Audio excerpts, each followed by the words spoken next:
Hey, here is my poster. I'm a visual person, so I went with the poster and a collection or collage of pictures that I felt like really represented my spiritual journey along the way over the years. Um, I have a handful of pictures here, as you can see, and each one of them represents a different point in time in my life where my spiritual faith and beliefs were either called into question, strengthened, reformed, and shaped, or both. I'll just go through each one, kind of giving the backstory on why they're important to me and what they represent and what they mean, and describe them in that way for you. So we'll start here in the top corner. Um, what that picture of is, it's a representation of a kid. It's a photo of a kid who's actually bathing himself, and this is a kid that's actually from Africa. It's an article I read, and it's one of the few showers that he actually has the opportunity of taking because he is homeless and he's also uh, not frequently with water and food, and so in this picture, he was getting a chance to take a shower and wash off and rinse off. And what it reminded me of was growing up as a child and how my mom was an addict and she wasn't there a lot. And so, therefore, my brother and I, living with her at the time, we were forced to really have to fend for ourselves a lot of the times. And sometimes this meant that we would find ourselves without food. This meant we would find ourselves without power. We would find ourselves without hot water. We would find ourselves without sometimes water. And I remember growing up and feeling feeling like what this picture represents. There would be some times where I would be so happy to take a shower or to bathe properly or to eat. And I remember all the time when we would take showers or when we would take baths and we would bathe.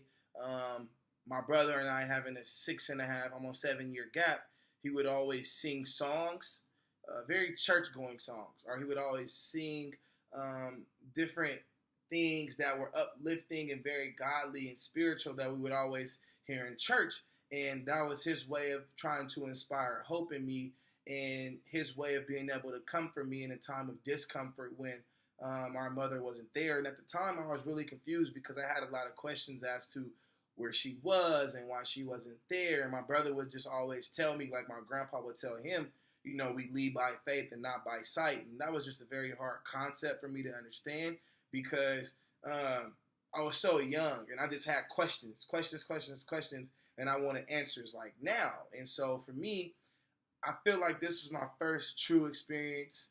Hearing this picture was my first true experience with my spiritual faith and was my first chance to really tussle and wrestle with it and be confused because, again, I had so many questions as to why my mom wasn't there because I felt like that's what mom's supposed to do. They're supposed to be there. And this picture here is a picture of me when I was in elementary school. If you look closely, you can see I don't have any teeth. Uh, Still a charming guy. As you can see, teal was very in, teal shirt, teal background. But I'm really happy in this picture. I'm happy because a couple of things. I was doing really well in school, but also because I was at my grandparents' house, and being at my grandparents' house provided a source of comfort because I knew where my meals were coming from. I knew that my grandparents were there. I felt a little more safe, and I also really you just didn't really have to worry about anything. And it was here where I began to understand a little bit how faith worked. My brother would always pray and hope that my grandpa would take us in because he knew my grandpa was a good man. He worked hard and he'll provide a good, stable roof over our head. And again, me being young, I didn't really understand and comprehend. I was just happy. My grandpa would tell me to pray at night, and I'd be like, yeah, sure, of course. I was just happy to get a good meal. I was just happy to be around my other siblings. I was happy to be around my cousins and my aunties. And so pretty much whatever he asked of me when it came to my faith and my beliefs, I just did blindly because I just thought it would be the necessary thing that I needed to do to make him happy. And so I didn't really understand what I was doing or comprehend what I was doing. I just did it to do it. And again, still having those same questions of if there was a God, where's my mom? If there was a God, where's my dad? Why is he letting these bad things happen to me? Why is he making me feel sad? I thought God didn't want to make you cry. And so, again, I was just very confused. And as I was getting older, I was becoming frustrated and having strong doubts. And it was just leading me down a very, very weird path. And um, then we come here to this picture. And this picture is a depiction of my friends from middle school. And we come together every year and we have a Christmas party. And this picture is important to me because going to St. Andrew was a transition for me. I grew up going to a Pentecostal church, and we did a lot of praise and worship, a lot of shouting, a lot of dancing, a lot of singing, a lot of jamming out. I mean, it felt a lot like a live concert many, many Sundays, and often Friday nights. And so for me, transitioning to St. Andrew was different because I was going to a private Catholic school. So not only was it private and the rules were different and things like that, it was Catholic. Never really heard of the Catholic religion before, didn't understand it, didn't really feel like I could relate. And so I felt myself rebelling against a religion that I didn't know. But then I found myself questioning in my rebellion because if I really believed in what God practiced, then I wouldn't judge others. I wouldn't have ill feelings toward others. I mean, and I didn't really understand why I was judging or having weird feelings towards the Catholic religion anyway, because I didn't know anything about it. It was different, you know. It was a lot more structured. It was a lot quieter.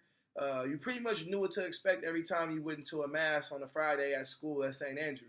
They were mandatory too, and you know I had the option of going to church at my grandparents' house once I got to a certain age. But every Friday I had to go to mass, and that was just a weird concept to me, and I just couldn't really comprehend and understand it. So having that experience made me really want to just step away from religion because I'm like, wow, this is what it's like. If I have to get forced to do this because I go to this school, I'm not really sure this is for me. And so it made me question whether or not I should even go to that school. And it took me a while to process that whole concept and come to grips with it, but it was actually my grandpa who helped me in that situation find a solution. He told me, you know, go learn, go figure out. There's so many things out there. He told me there's so many things out there you don't know about. You're so young. Find out what interests you about this religion. If you can always just remember that there's a God, that there's a higher purpose than you, that there's a heaven and a hell, then I really don't care what you believe in. Don't think because I'm Pentecostal you have to believe in my Christian Pentecostal ways. If you want to be a Catholic, go be a Catholic. Just, again, remember those things that I've taught you. You know, be a good person. And so for me, that was really important in my spiritual life because it was one of the first times that I felt like my grandpa and I had connected on the spiritual level and that he wasn't just directing and telling me what to do. It was the first time that I felt like I actually got to, you know, think for myself a little bit. And back to the top here, this picture is a representation. It reads Black History Month, and it lists a lot of the different names of people who have made a huge impact on the African American culture. And for me growing up, this picture is so important because a lot of the times I found myself feeling like an outcast and feeling different. I mean, I did well in school. I was charming and whatnot, and that always kind of made me quote unquote popular. But on the inside, I was very insecure and not really sure of myself because mom was still gone, dad was still gone. I had a ton of questions that still weren't answered. And I was able to turn to people that I've never met but could only read of, like Thurgood Marshall, W.E.B. Du Bois, James Baldwin, people that are very influential in my life at this time, towards the end of middle school, before I got to high school, and they really helped me find myself. And for me, it was a time where I stepped away from my religion, I guess you can say, and my beliefs, and just tried to focus on me. I was like, you know what? I'm the person that's in charge of what's happening to me. I'm the person who controls my destiny. I'm the person who's making the bad decision and having to do the consequences. Like God doesn't control that. I'm the one, right? I have free will. And at that time, I was beginning to understand and think for myself and get confident in my beliefs and what I thought. And so from there forth, I began to just look at things like it was me. I didn't really care about anybody else. I became very selfish and self-centered. But really, it was just a reflection of how insecure I was. And so then I got the Jesuit here. It's a picture of me freshman year playing football. And there was a shift. I never really have been a part of a team or organization outside of church that practiced faith so much. But when I got the Jesuit, we would pray before practice, after practice.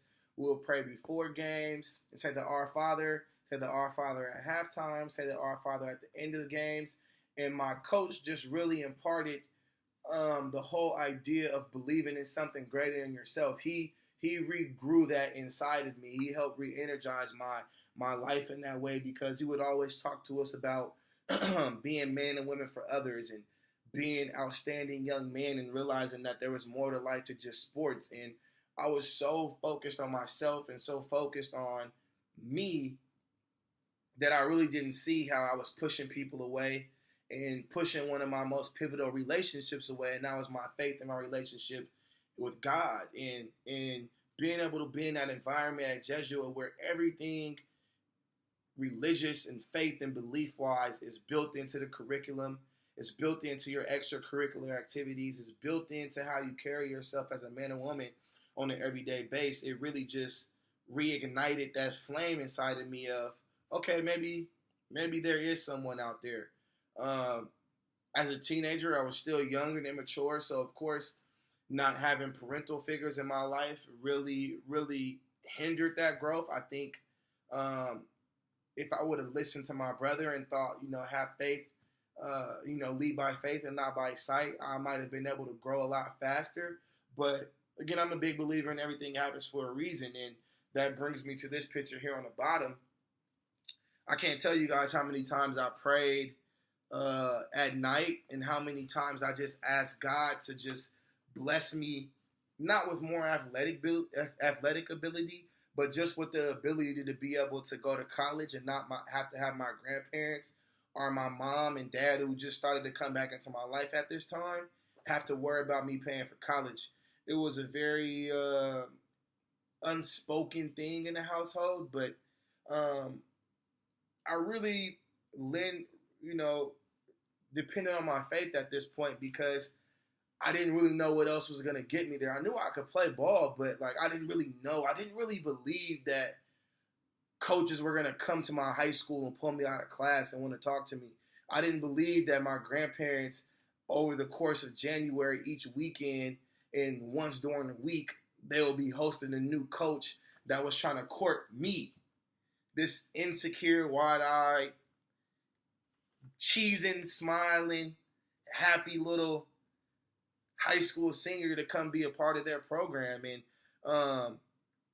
it was a very liberating and fulfilling feeling to enjoy and experience this, because it made me realize that if you not only work hard enough, but if you have a little bit of faith, right?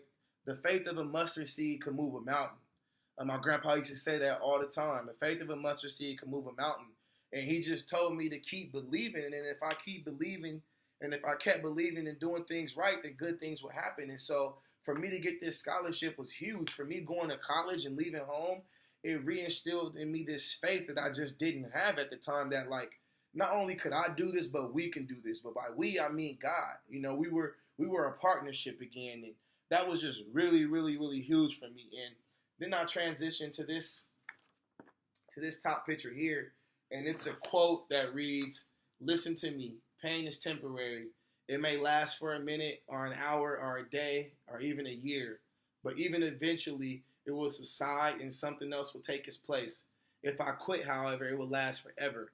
And for me, that's just so important, because throughout all the adversity I faced and throughout my journey with my faith and belief here, and my passions to coach and work with kids in a counselor role, the one thing I've always fell back on is the fact that if I quit, that's a me choice. I can't really worry about technicalities like going to college and tearing my ACL twice, right? I was going through that experience, put me in a very, very, very dark place.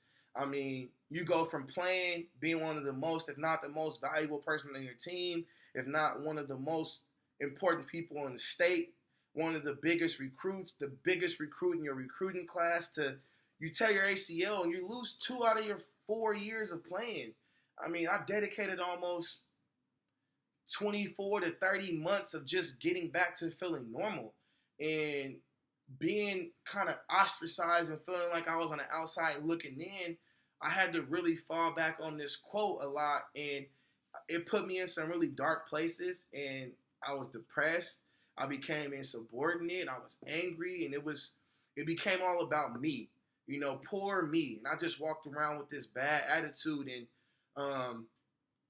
I remember having a conversation with my brother one night after I tore my ACL for my second time. And I just called him and I just said, man, I'm sorry. And he's like, you're sorry? And I was explaining to him that I was sorry because I knew that I tore my ACL the second time.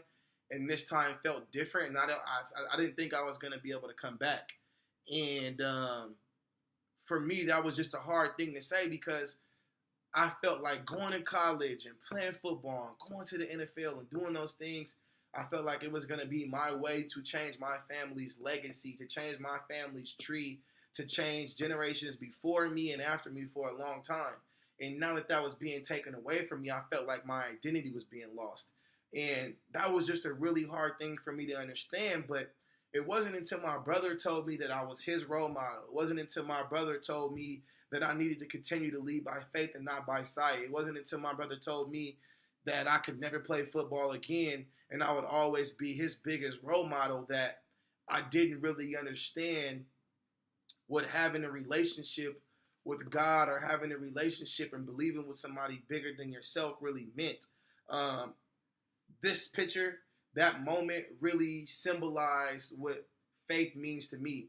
I know a lot of people talk about, oh, the weight of the world is off my shoulders and I just feel so rejuvenated and refreshed. And I felt that before. I felt like, oh, I was carrying around extra weight and I was able to get it off me. But I've never felt like something's left me. I've never felt like I've had an out-of-body experience before. And when having that conversation with my brother, I can say that's the first time I've ever had a very deep, intimate, spiritual connection. I'm not sure what was in me. I'm not sure what left me, but when it left me, I felt it. It was as if I was it was as if I had a shortness of breath. And it was hard for me to like breathe for a second. I remember just, and when I was able to breathe out, whatever was holding me down and weighing me down, feeling like I needed to quote unquote make it, it left. And it changed me for the better because I felt like I began to live.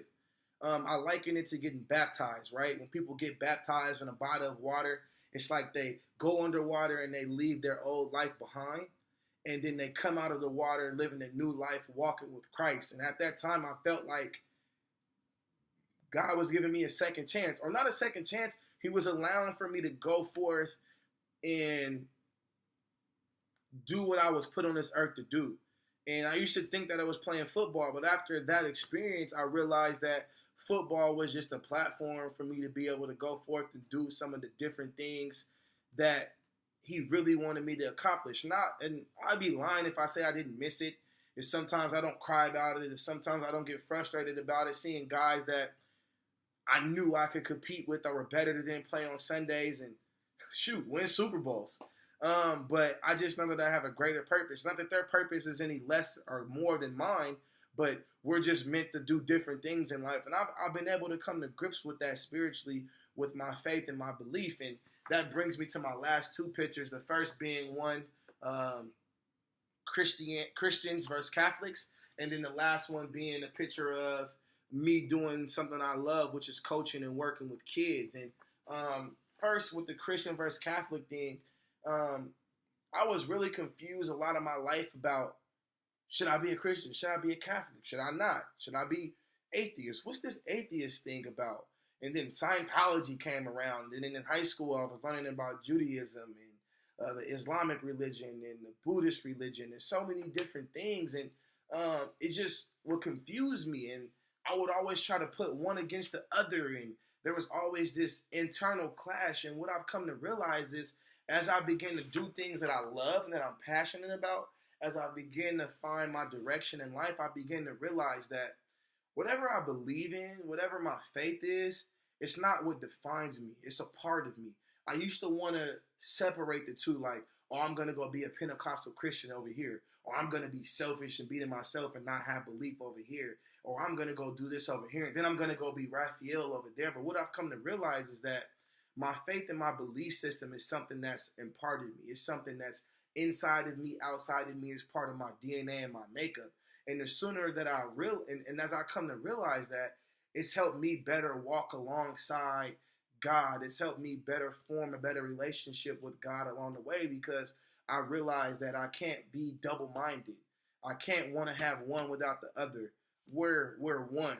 We're in unison. And so as I continue to grow and develop in my spiritual life, I reflect on all these different pictures that have meant so much to me over the time.